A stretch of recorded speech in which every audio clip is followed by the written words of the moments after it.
Back to news. April 7న వరంగల్ జనసంద్రం కానుంది. 1,00,000 మంది ఒకే రోజు నగరాన్ని ముంచెత్తనున్నారు. హోటల్స్, లాడ్జిల్లో గదులు దొరకవు. రెస్టారెంట్లలో భోంచేద్దామన్న టేబుల్ ఉండదు.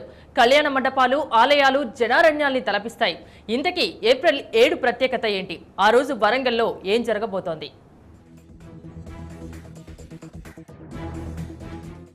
ఏప్రిల్ 7న వరంగల్లో జేఈఈ ఎంట్రన్స్ ఎగ్జామ్స్ జరుగుతున్నాయి. దేశవ్యాప్తంగా 17 ఎన్ఐటీలలో సీటు కోసం ఈ ప్రవేశ పరీక్ష నిర్వహిస్తున్నారు.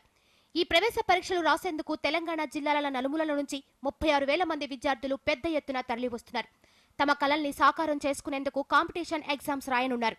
జిల్లాలోని 61 కేంద్రాల్లో ఎంట్రన్స్ జరుగుతున్నాయి.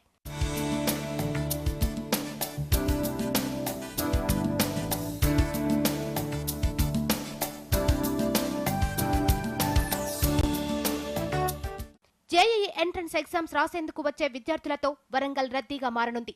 విద్యార్థులతో పాటు తల్లిదండ్రులు వస్తుండటంతో 1,00,000కు పైగా జనం నగరంలో సందడి చేయనున్నారు.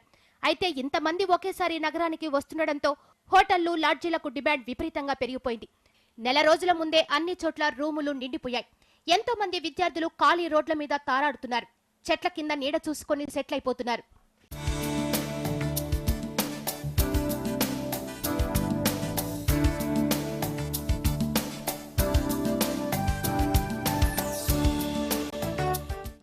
ఎంట్రన్స్ రాసే విద్యార్థుల ఇబ్బందులను దృష్టిలో ఉంచుకొని జిల్లా కలెక్టర్, ఎస్పీ స్వయంగా రంగంలోకి దిగి ఏర్పాట్లను పర్యవేక్షిస్తున్నారు. 2వ తారీఖు మన వరంగల్ నగరంలో జరగబోయే ఐఐటి జేఈ మెయిన్ ఎంట్రన్స్కి అన్ని ఏర్పాట్లు సమీక్షించడం జరిగింది. అంటే ఆల్దో ఎగ్జామ్ సిబిఎస్ఈ వాళ్ళు 61 సెంటర్స్లో కండక్ట్ చేస్తున్నారు. కానీ ఒక 50-60,000 people are even 70,000 people Hyderabad నుంచి వచ్చి ఈ ఎగ్జామ్ ఇక్కడ టేకప్ చేయడం జరుగుతుంది. కాబట్టి వాళ్ళకి వాళ్ళ సౌకర్యార్థం కొన్ని చర్యలు తీసుకోవడం జరిగింది. 61 సెంటర్స్లో పార్కింగ్ ప్లేసెస్ ఐడెంటిఫై చేయడం జరిగింది. ఆ 61 సెంటర్లో ఎవరైతే ముందు వస్తారో వచ్చారో రోడ్డు మీద ఆపకుండా పార్కింగ్ ప్లేస్లో వాళ్ళ వెహికల్ పెట్టేట్టు ఎన్ష్యూర్ కూడా చేస్తున్నాం. ట్రాఫిక్ విషయంలో ఎటువంటి అంతరాయం కలగకుండా కూడా ఇమీడియట్ యాక్షన్ తీసుకునేటట్టు బందోబస్తు ప్లాన్ చేయడం జరిగింది. అయితే ఈసారి విద్యార్థులకు ఆతిథ్యం ఇచ్చేందుకు పలు స్వచ్ఛంద సంస్థలు ముందుకు వచ్చాయి. విద్యార్థులతో పాటు తల్లిదండ్రులకు వసతి సౌకర్యం కల్పిస్తున్నాయి.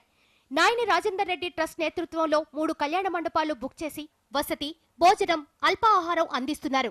ఒక 2,000 మందికి వసతి మనం ఏర్పాటు చేయడానికి మా యొక్క ఇల్లు కానివ్వండి, మా యొక్క చిన్న చిన్న గెస్ట్ హౌసే కానివ్వండి, మిగతా చాలా చోట్ల కూడా సరిపోని ఎడల వాళ్ళందరికీ కూడా వివిధ ప్రాంతాలలో ఏర్పాటు చేయడానికి మేము ముందడం రావడం జరిగింది. ప్రతి ఆటోలో కూడా ఇవి అతికేసి పాంప్లెట్స్ ద్వారా వారికి ఈజీగా ఐడెంటిఫై అయ్యేటట్టు మేము ఏర్పాటు చేయడం జరుగుతుంది.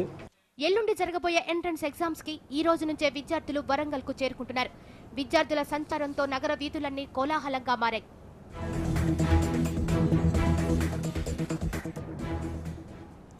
గంజాయి వ్యాపారం కొత్త పుంతలు తొక్కుతోంది. రహస్య రోడ్డు మార్గాల నుంచి బహిరంగ విహంగ మార్గాలకు చేరుకుంది. తాజాగా విశాఖ నుంచి మారిషస్ కు విమానంలో గంజాయి తరలించేందుకు విఫలయత్నం జరిగింది. విశాఖ విమానాశ్రయంలో గంజాయిని రవాణా చేస్తూ ఒక వృద్ధుడు పట్టుబడడం కలకలం రేపింది.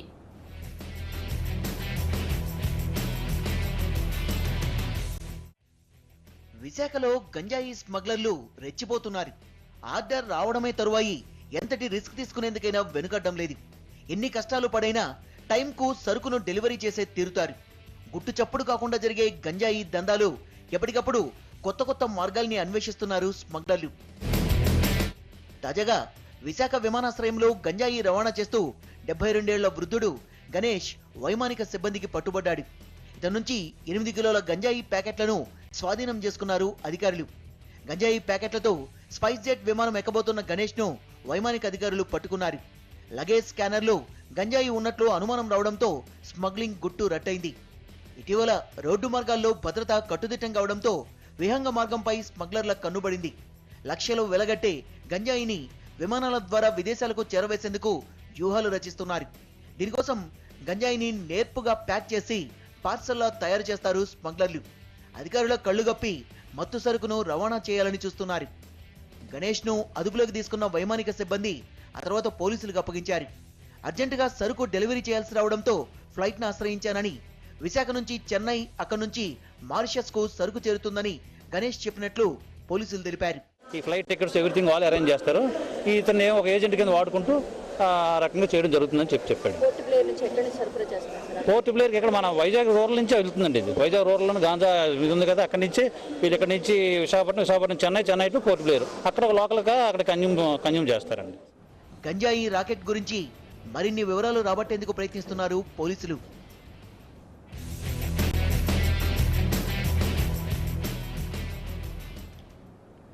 చెట్టుకో బాబా పుట్టకో పీఠం, గల్లీకో సిల్లి స్వామీజీ. కరువు సీమలో సన్యాసి రాజ్యం, రాయలూరు సీమలో దొంగ బాబాలు రెచ్చిపోతున్నారు.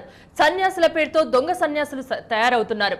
స్వాములూర్ల వేషాలేసుకుని స్కామ్లు చేస్తున్నారు. అనంతపురం జిల్లా అడ్డాగా రెచ్చిపోతున్న దొంగ బాబాలపై జనం మండిపడుతున్నారు.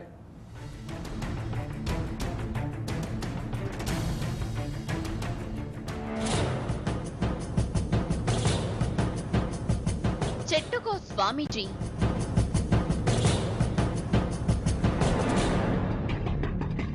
పుట్టకో పీఠం,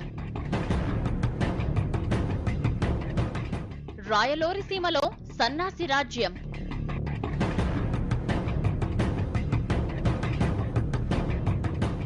అనంతపురం జిల్లాలో దొంగ బాబాలు రాజ్యమేలుతున్నారు. పుట్టపర్తిలో పీఠం పెట్టి బాబాలకే బాబాగా చలమని అయిన సత్యసాయి బాబా కాలం చేశారు. ఆయన తరువాత ఖాళీ అయిన స్థానాన్ని కొన్నాళ్లు కాళేశ్వర్ బాబా భర్తీ చేశాడు. శ్రీకృష్ణదేవరాయల కాలం నాటి గుప్త నిధులు తవ్వి అక్రమంగా కోట్లు సంపాదించాడని ఆయనపై ఆరోపణలు వెల్లువెత్తాయి. ఖాళీ స్థలాలపై కర్చీఫ్ వేసే కబ్జాల బాబాగా కాళేశ్వర్ రికార్డులకెక్కాడు. ఆయన కూడా చనిపోయిన తరువాత దేవేంద్రప్ప అలియా శివసాయి బాబా రంగం మీదకొచ్చాడు.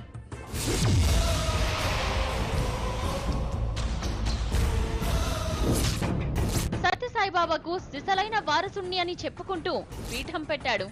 కొత్త దేవుడండి అంటూ జనం కూడా ఆయనకు మంగళహారతులిచ్చారు. కర్ణాటక చిక్బళాపూర్లో ఆశ్రమం ఏర్పాటు చేసుకున్న శివసాయి బాబా సొంత ఊరు అనంతపురం జిల్లా బొమ్మనహళ్లి మండలం సింగనహల్లి గ్రామం.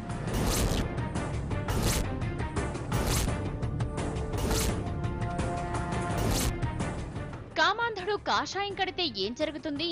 దగుల్బాజులంతా ధ్యానమూర్తుల్లా ఫోజులిస్తే ఎలా ఉంటారు? అచ్చం శివసాయి బాబాలా ఉంటారు. ఆడగొంతు వినిపిస్తే చాలు ఐసైపోతాడు ఈ మాయదారి బాబా.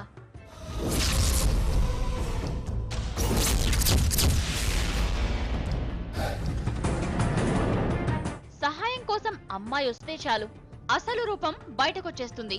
శివసాయి బాబానంటూ ఆశ్రమం ముసుగులో ఆ నీచుడు ఎంతకు తెగించాడో మీరే చూడండి.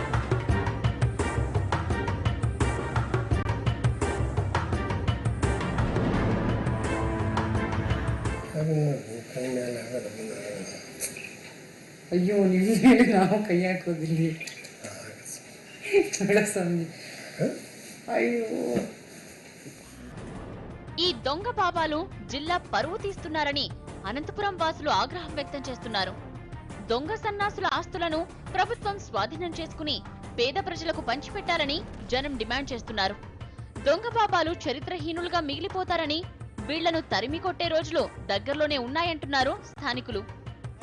కనీసం ఫ్యాక్షన్ గ్రామాల దృష్టి పెట్టి అక్కడ ఉచితంగా విద్య, వైద్యము, మంచినీటి సమస్య లేకుండా చేస్తే ఆ స్వాములు చేసేటువంటి సూక్తులకి ఏదైనా సార్థకం ఉంటుంది తప్ప సొంత జిల్లాని, సొంత గ్రామాన్ని వదిలేసి నువ్వు ప్రపంచమంతా చెప్పి వేల కోట్ల రూపాయలు ట్రస్ట్ పేరుతో వసూలు చేసుకుంటూ ఆ డబ్బుల్ని వేరే ప్రాంతాలకు మరలించడం వల్ల చరిత్రహీనునిగా బాబాలు ఇక్కడ ఉన్నటువంటి వాళ్ళందరూ కూడా రాబో రోజుల్లో చరిత్రహీనులైపోయి ఇక్కడ ప్రజలు కూడా తిరగబడి కొట్టే రోజులు దగ్గరలోనే ఉంది. కాషాయం కట్టి దొంగ వేషాలు వేయడం మంచిది కాదని కొందరు సాధువులు చెబుతున్నారు. దొంగ బాబాల వల్ల తమ పరువు పోతోందని వాళ్లు వాపోతున్నారు. చేతనని కాటి వాళ్ళకి మంచి చేసేదానికే ప్రయత్నం చేయాలి, కానీ చేత కాకపోతే ఏం చేయకుండా ఊరుకునే పర్వాలేదు. లేనిపోయినవన్నీ సమస్యలు తెచ్చిపెట్టుకుంటే ఎవరికైనా ప్రాబ్లం. స్వామీజీలు ఫీల్ అంటే ఇది మంచి పద్ధతి అయితే కాదు, అందరికి కూడా బాధాకరమైన విషయం ఇది. దొంగ బాబాల ఆట కట్టించాలని ప్రజలు డిమాండ్ చేస్తున్నారు.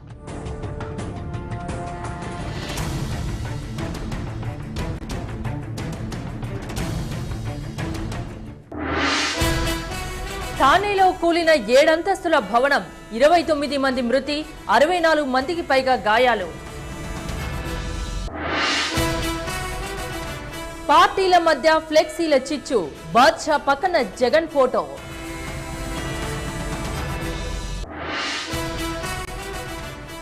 రగులుతున్న విద్యుత్ పోరు, ఉద్యమం ఆగదని విపక్షాల హెచ్చరిక.